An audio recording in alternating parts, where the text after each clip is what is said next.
Keisam jage. Deepak concept na ngai ne baba.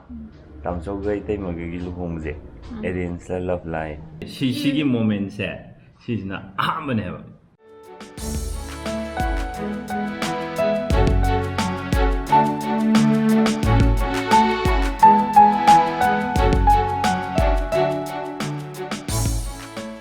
Ngasi materials na ngakra hingi lomba ade leng lep khaba lengu ni si kya pi no ba kg da chani pan hai napchala namak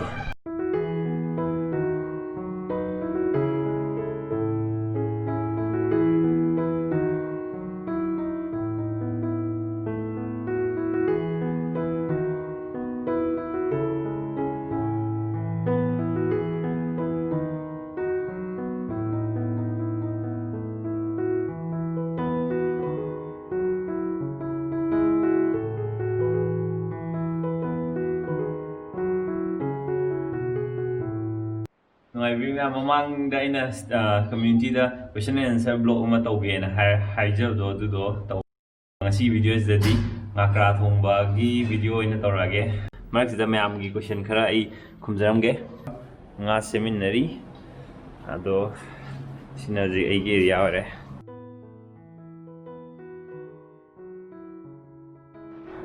ing da no ba tawga mai khuji lore ado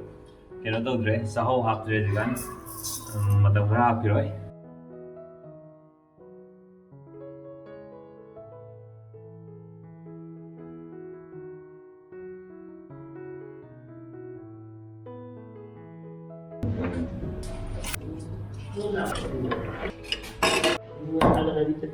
Itu bagusin.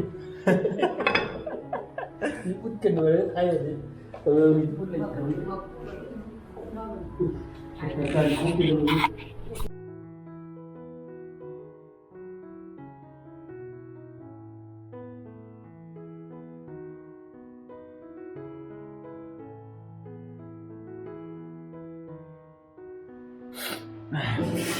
Chak thong loi re champut phut ba ju loi re nga sem ba ju loi re adu nga gi khusem je nga kra khusem je mayam matai khusem ga koi ji man re koi put lai da na shortcut to gre aro seng na sam tho ga to re to hawi hau te ma hau ko main to i loi ka gre horen yenga hai ra ge sidam machal semi yongsak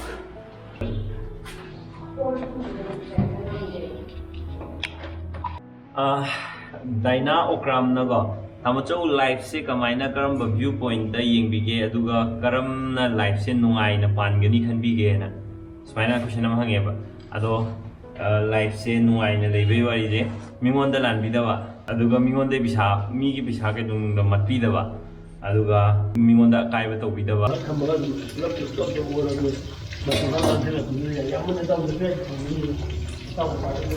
aduga healthy oina leino khana chaning ba jabiu workout khar khar tobiu koi yam koi ne hingada bunsi am da nate ada healthy oina ne na ba haw me am ji sa da gai mana masing ngak chara dum le du adu mahing du ai yoi du gum ba bunsi meng do ai pam de aduna haw du dum chani aduga mang thok na ba khar khar dum tawni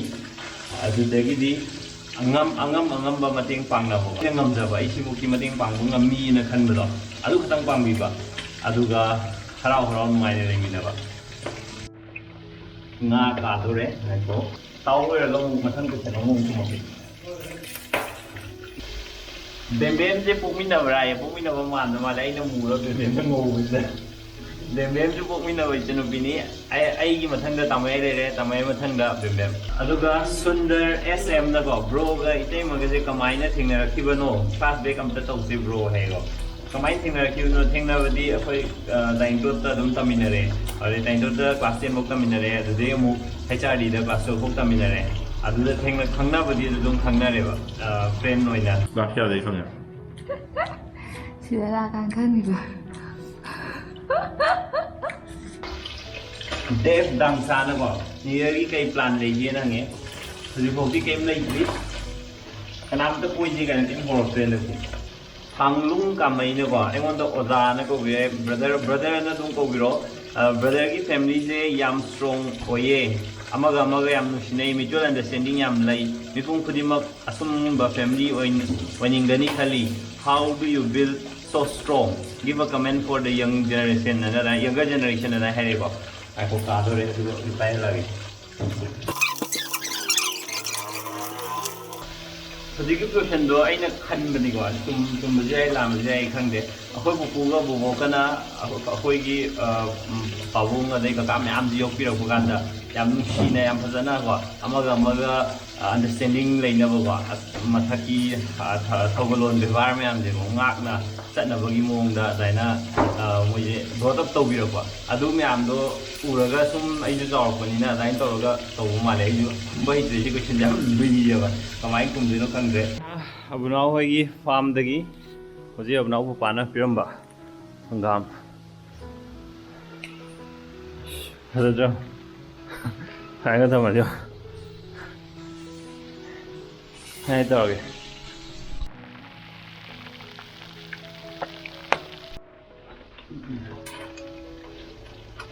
Di maning de lepom male tumin na sa ko hok de maning lep de mo haw kam ge tong de da na be ram buro Esther ui che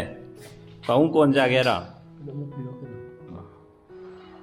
thain ja ge mo haw ko man ri byo Ini hoi lah. Tine na hoy ba mi di ma cha khali ge you know Anh đâu kìa? Đây bạn sẽ last rồi. Đây này đấy. Thế lâu rồi, châu gì lâu rồi nè? Không có đủ lâu đủ sai. Sao đi vậy nè? Xin mà hỏi anh cái. Ở đâu phải như vậy? Arrange marriage là, ở đâu có love marriage này. Quyên này này. Không giống.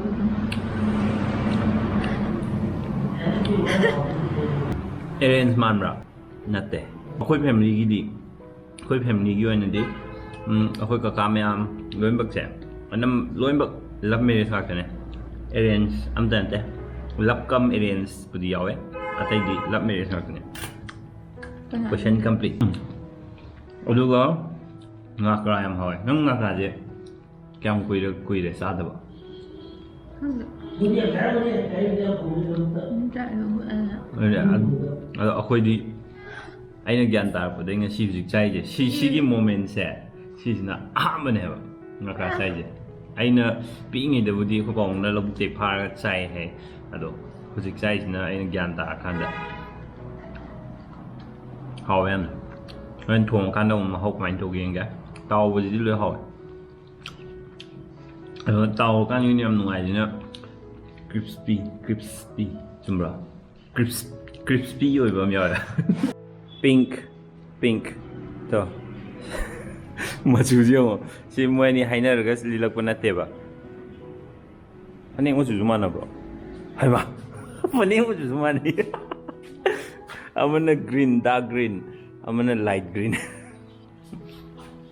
sidra ma thele re machal le re tilau alu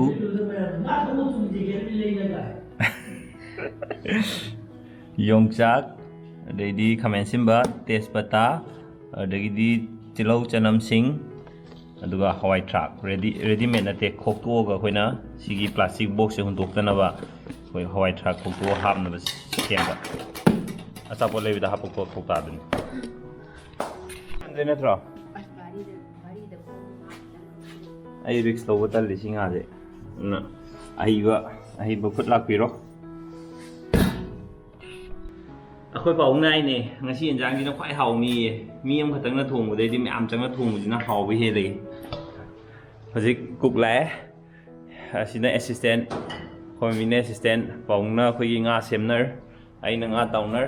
hojik nga thongner na ma'am थोंबगी step ती लोरे दो अखोइना थोंगिबा step से चुमी नत्रा लाली हबदि अदि खंद्रवन चार हाउबा हक्तबदो दुदुम हाइरागे ma'am अदुगा question ꯃꯌꯥꯝꯒꯤ questionꯁꯦ ꯍꯟꯗꯛꯀꯤ questionꯁꯤꯗꯤ ꯌꯥꯝ common ꯃꯥꯟꯅꯕ ꯉꯥꯛꯇ ꯑꯣꯏꯌꯦꯕꯀꯣ ꯀꯩ ꯍꯥꯏꯅꯤ ꯑꯉꯥꯡꯗ ꯅꯨꯄꯥ ꯄꯥꯝꯕ꯭ꯔꯥ ꯅꯨꯄꯤ ꯄꯥꯝꯕ꯭ꯔꯥ ꯍꯥꯏꯕꯅꯆꯤꯡꯕ ꯑꯁꯨꯝꯕꯅ ꯑꯅꯝꯕ ꯇꯧꯋꯦꯕ ꯑꯗꯣ ꯈꯔ ꯗꯤꯐ꯭ꯔꯦꯟ ꯑꯣꯏꯕꯈꯩꯗꯨꯗꯤ ꯉꯁꯥꯏ ꯃꯃꯥꯡꯗ ꯈꯨꯝꯈ꯭ꯔꯦ ꯑꯗꯣ ꯑꯉꯥꯡꯁꯦ ꯅꯨꯄꯥ ꯄꯥꯝꯕ꯭ꯔꯥ ꯅꯨꯄꯤ ꯄꯥꯝꯕ꯭ꯔꯥ ꯍꯥꯏꯕ ꯀꯥꯟꯁꯤꯗ ꯑꯩꯒꯤ ꯑꯣꯏꯅꯗꯤꯀꯣ ꯍꯦꯜꯗꯤ ꯑꯣꯏꯕ ꯑꯉꯥꯡ ꯑꯃ